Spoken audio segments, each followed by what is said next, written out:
frente a este árbol, sí. Es un árbol.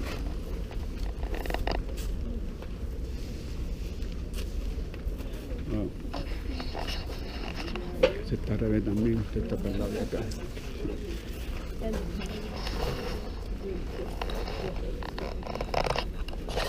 Bueno, gente, estamos llegando aquí a uno de los viveros que vamos a ver ahora que nos trajeron en la exhibición, en el tour.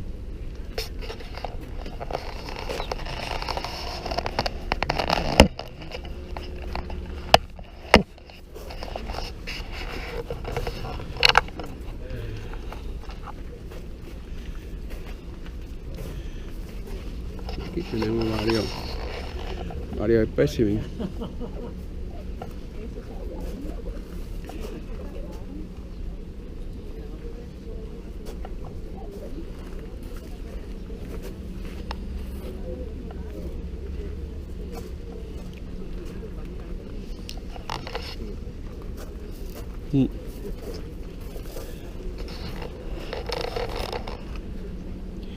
Miren esa ramificación y alambrado.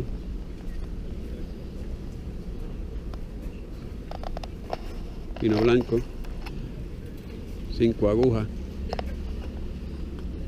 Movimiento que tiene. Corteza.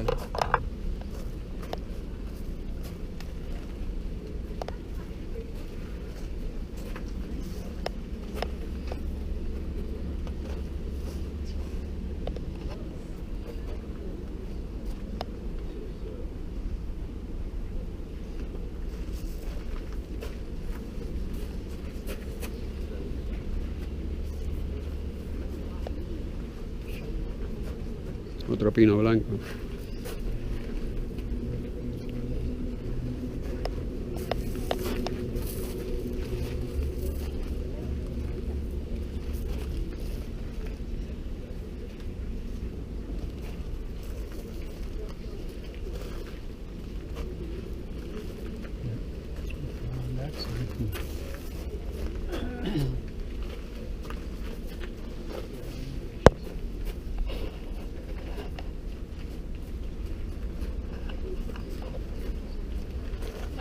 Y estos, wow, Juniper.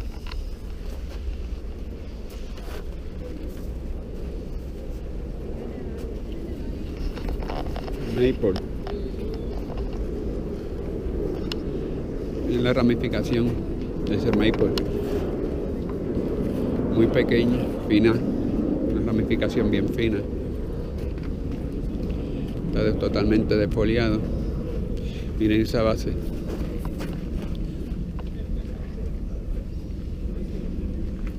Casi plana.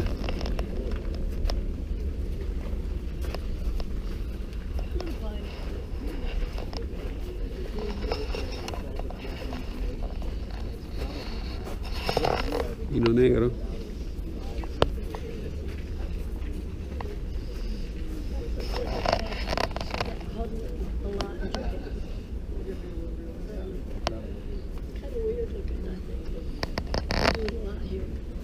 Literati, pino negro.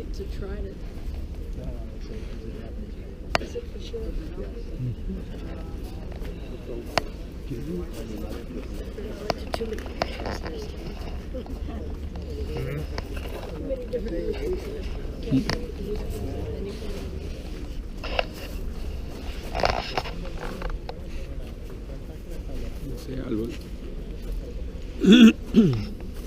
Maple. Sí. Sí, estoy grabando. ¿Por qué? ¿El qué?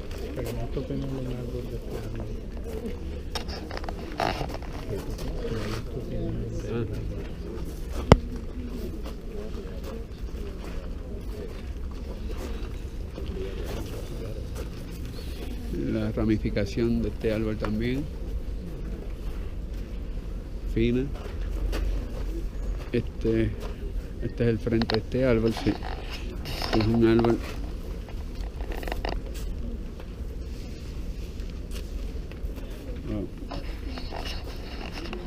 Está al revés también, este está para el lado de acá.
Aquí tenemos un chimpaco.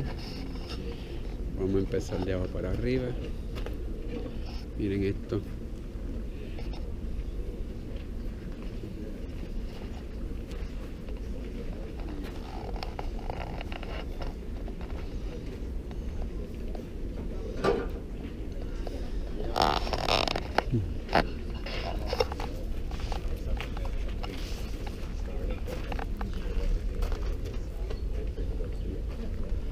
De camelia.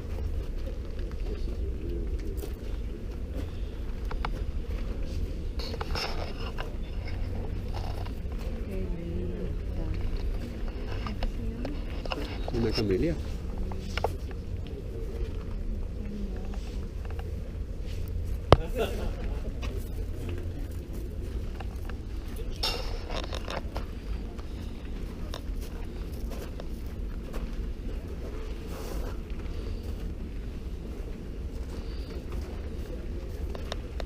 Allá adentro están los prunos. Adentro,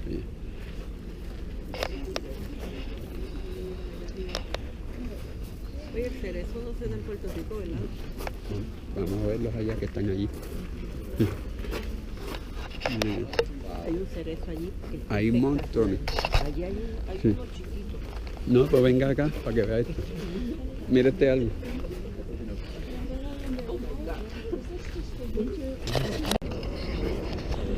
Miren esto, qué espectáculo. Prunos.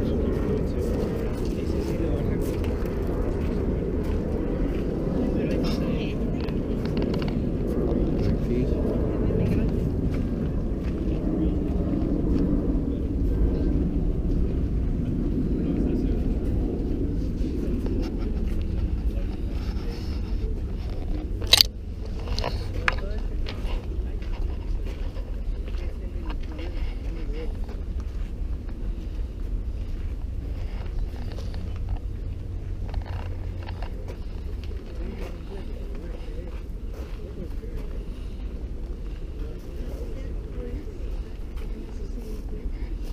Wow.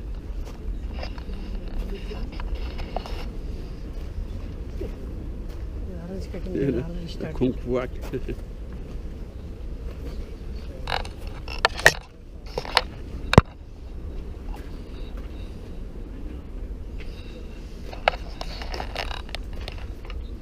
Los esquejes de chimpacu, ñacadama, para desarrollar los esquejes.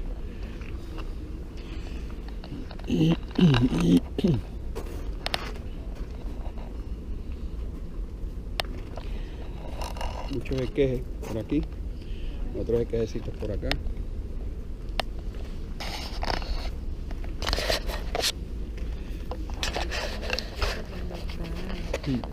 ¿Qué es esto? Sí.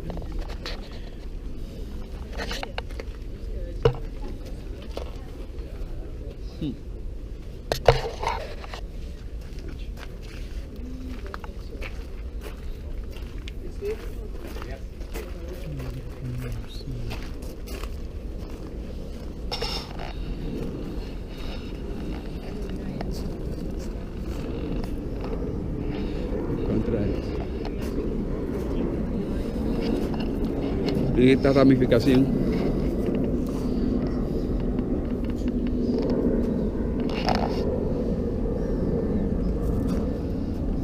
la conicidad de ese árbol hasta arriba tiene una conicidad brutal, muy bonito. Y tenemos otro pruning.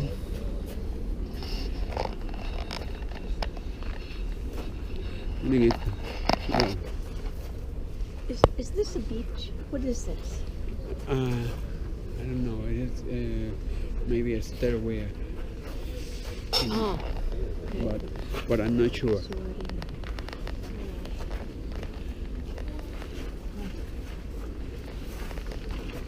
Wow. Miren esto.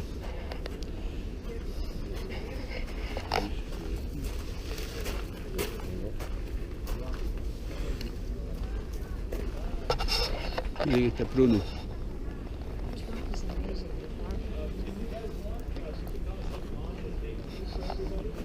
Otro pruno.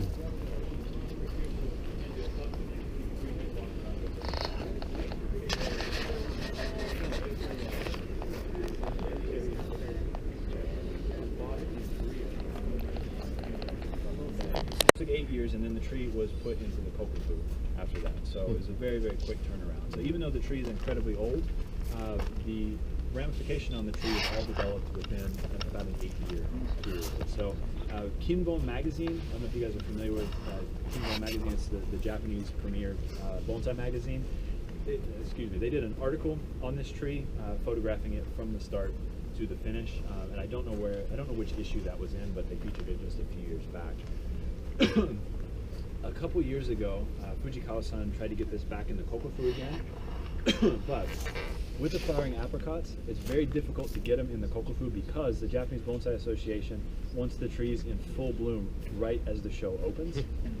So timing is absolutely critical. So 2 weeks or about a week and a half before the kokufu starts, all of the trees have to be taken up to the Green Club in Tokyo and be prejudged to get in.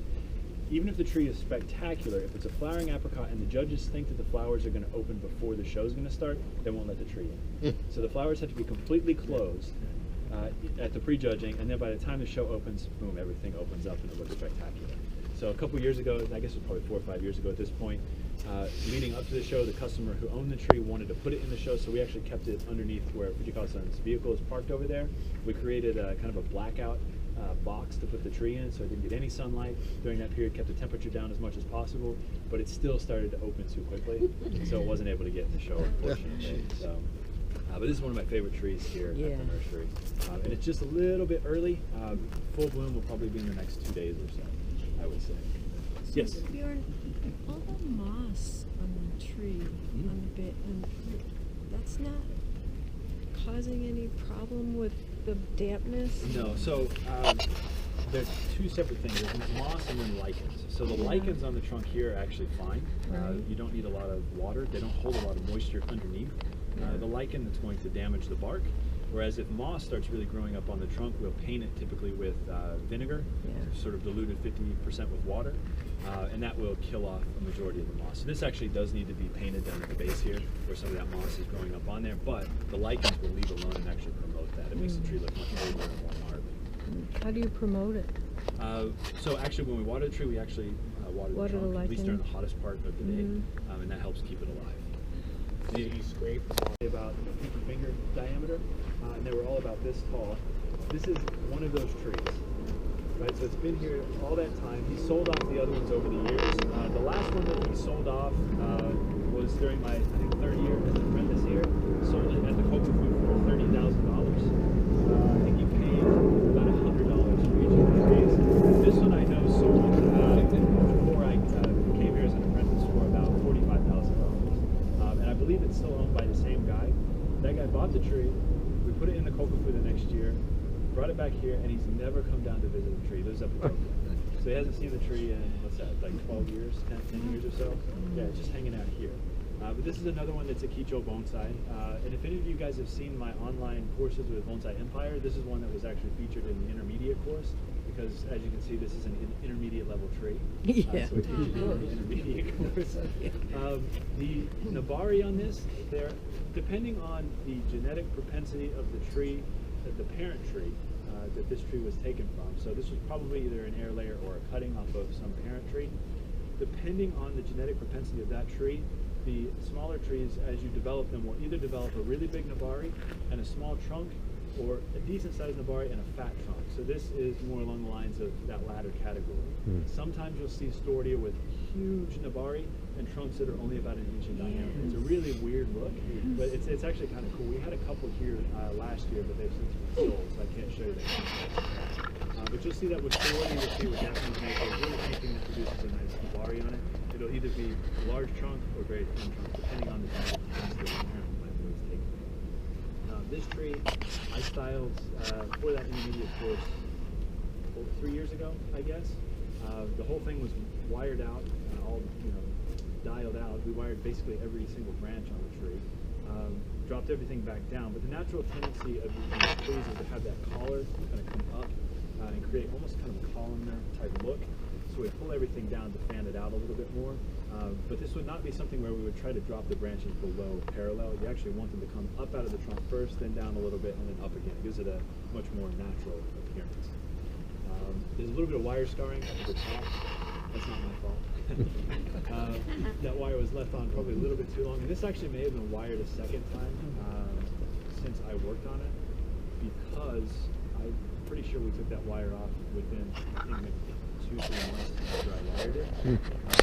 On the tree here, this is something that we do every single year, year after year after year, to produce this nice soft branch ramification. So prior to this being split, this was only done about 2 or 3 weeks ago. It would have had a lot more ramification on it, but it would have been very chunky branch ends. The foliage on this is only about the size of your pinky fingernail. It's very, very small. So we don't actually defoliate this one, although you could if you wanted to spend the time doing that. He doesn't defoliate this, but rather by the time you get to fall or early winter, he'll go through and cut off, whatever thick branches have developed because it wasn't defoliated in the summertime.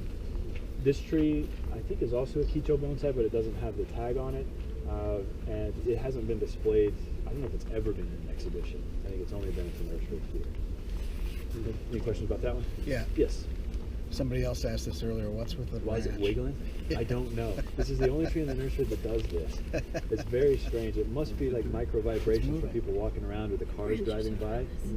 But it's only this branch that does it. It's really, really weird. I don't know why. So I ended up keeping it all day long. It's wiggling. This branch right here is jiggling. What you were doing, yeah, but no, it's really. It's a nervous tree. Yes. You said that his father willed it to him, so it's not an automatic given that the son will. Yeah, not necessarily. I think in this case it probably wasn't physically written in the will. It was just kind of assumed, I guess. But yeah, this became part of Fujikawa-san's private collection. Yeah. So let's talk about one more tree right here, and then you guys can look around a little bit more.